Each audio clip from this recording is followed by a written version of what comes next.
imuhora n'umukama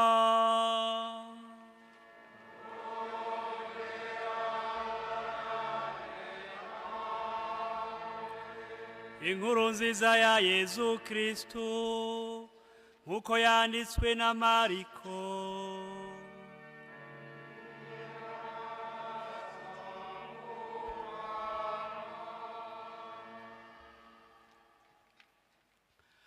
Umunsi umwe Yezu yavuye i Tiro ca Sidoni amasubiza ku kiyaga c'Ubugarire aza mu ntara ya Dekapoli. Baraheza bamuzanira umuntu atumva kandi w'ikiragi bamusaba ngo amwubike kw'ibiganza. Yezu rero amukura mu ishengero aramwihereranya amushira intoke mu matwi araheza acira amata yamukoza ku rurimi. Hanyuma arangamira hejuru ariruhutsa ati Efeta, nukuvuga ngo zibuka. Nyamatwi arazibuka, buno nyene rwa rurimi ruragoboroka, wa muntu avuga tobora. Yezu rero arabihanikiriza ngo ntihagire uwabibwira. Uko yabibabuza niko barushirizaho kubikwiza hose. Bari batamariwe bavuga bati agira neza byose, abatumva arabakiza bakumva, ibiragi navyo bikavuga. Twakire dushimagiza inkuru nziza ya Kristo.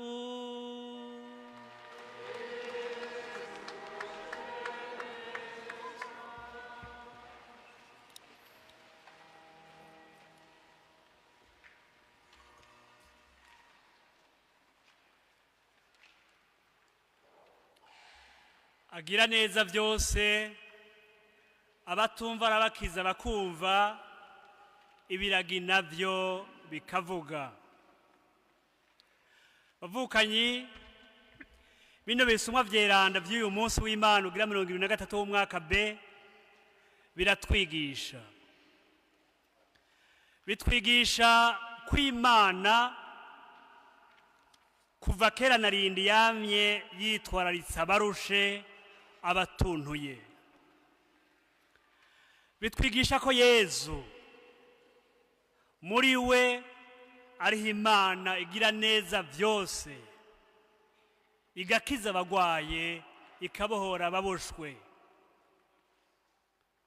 Turumvise kandi ko natwe duhamagariwe kutagira nkunzi, ngo tubabagira neza nk'uko Imana igira neza byose. Ngo mukwemera umukama wacu Yezu Kristo nyene ubuninahazwa, ntimuvange agatima ka nkunzi, niko twumvise mw'ibaruwa ry'umutumwa Yakobo. Imana rero yamye yitwararika abato bato, abo umutima watuntuye ikabahumuriza, igahumuriza imitima yatuntuye. Twumvise mu gisoma ca mbere mu gitabo c'umuhanuzi Yesaya ngo nimureme mukomere, ngo jya umutima amenyo mureke kugira ubwoba. Imana yatumye umuhanuzi Yesaya kubabona bariko barasagirizwa n'ibihugu vya pagani, batagifise ijambo kubera baganzwa, batabona iyo baja n'iyo bava. Muri make bari bihebuye. Ariko kandi ntibari bihebuye gusa, bari bafise n'ubwoba. Ayo majambo y'ihumure n'amajambo yerekana umwitwarariko Imana yari ifitiye abantu. Imana yari ifitiye kandi n'ubifitiye abihebuye n'abafise ubwoba. Humuriza ab'imitima yatuntuye uti ry'umutima amenyo ureke kugira ubwoba. Nguyu umukama Imana yanyu imana yabibutse niyije kubakiza.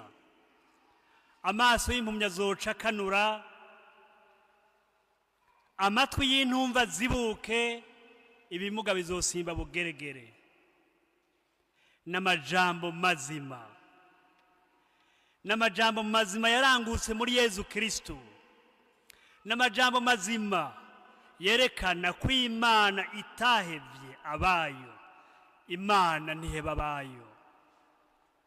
Abemera nibareke kwihebura, ahubwo bahaguruke bakore, kandi bakora ibyiza Imana igomba kubagirira, bavyakire, baheze barondere gusa nayo. Si amajambo y'uruhendo rero, si amajambo y'uruhendo nk'uko twebwe abantu dushoboye kuyavuga canke duhora tuyavuga ngo ejo ni heza, humura ngo ejo ni heza, kandi muri ico gihe nyene uyu munsi ataco turiko turakora gitegura ejo heza. Si amajambo y'uruhendo rero nk'aya twebwe abantu, n'amajambo mazima, n'amajambo aranguka, kuko Imana icivuze iragishitsa. Imana itabesha yaranguye ayo majambo uwo muhango muri Yezu Kristo. Ishengero ry'abantu batangariye Yezu bagira bati agira neza byose. Abatumva arabakiza bakumva, ibiragi navyo bikavuga. Yezu agira neza byose. Yariko agendera intara z'abapagani, Tiri na Sidoni, intara z'abapagani batari mu gihugu c'isezerano. Yezu naho atagomba gushika kugira ngo abakize, n'abari kure yabasanzeyo, ntadashobora gushika. Nta uri kure ahantu Yezu atoshika ngo amukize. Ngo bamuzaniye rero umuntu atumva kandi w'ikiragi, bamusanga mwubike kw'ibiganza, ariko we yamukuye mu ishengero aramwihereranya. Ntamukiza uko bashaka, ntagize ibyo bavuze, amukuye mu ishengero aramwihereranya kugira ngo wenyene babonane, ntazomwitiranye. Nahava agira ngo yakijwe n'iryo shengero, aramwihereranya. Ntanagomba ko bimenyekana, kuko bohava bamwitiranya, bakamwita umuntu w'iyisi, bakamwita umuntu yikorera utwiwe canke arondera abanywanyi bamukomera amashi. Arabuza kubivuga kugira ntazomwitiranye, barindire wenyene uko azokwimenyesha. Arangamiye hejuru ariruhutsa ati efeta, zibuka. Yezu arangamira hejuru ngo bamenye ko vyose abikora ari kumwe na Data, bamenye ko vyose abikora ari mu nywanyi bwa Data wo mwijuru. Ariruhutsa kuko ibiruhije umuntu nawe bimuruhisha, ikiraje ishinga umuntu nawe kimuraza ishinga. Ariruhutsa kuko umuntu ariko arakira, agira neza byose. Abatumva arabakiza bakumva, ibiragi navyo bikavuga. Yezu numukiza agomba ko twuguruka amatwi n'umutima.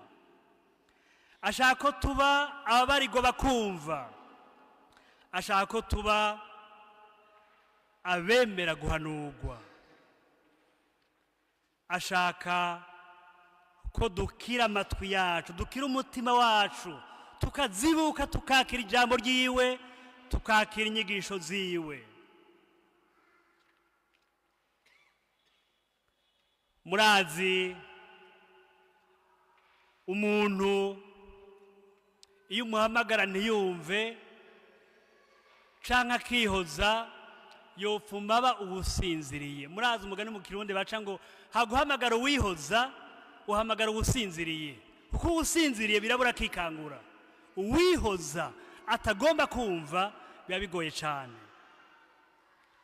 ibiragi nabyo si abadashobora kuvuga gusa bisanzwe, ni n'abatubahuka canke badashobora gushingira ntawe ukuri, bakaba ibiragi mu gihe hageze kuvuga ukuri, canke bakavuga mu gihe bidakenewe, canke bakavuga amajambo mabi yica abayumvise.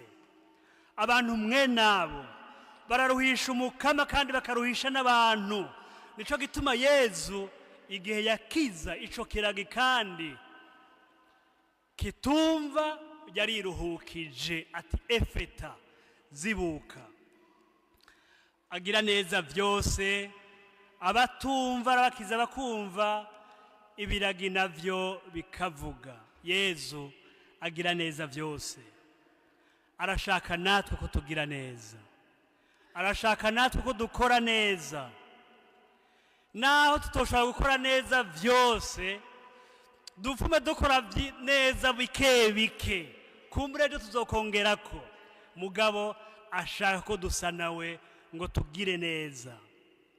Mu gisoma ca kabiri twumvise ivyo umutumwa Yakobo ashimikirako. Yari yitegereje ishengero ry'i Yerusalemu, arabona ukuntu abantu basobanura abandi, ukuntu abantu bagira nkunzi. Aragira ati, mu kwemera umukama ntimuvange agatima ka nkunzi.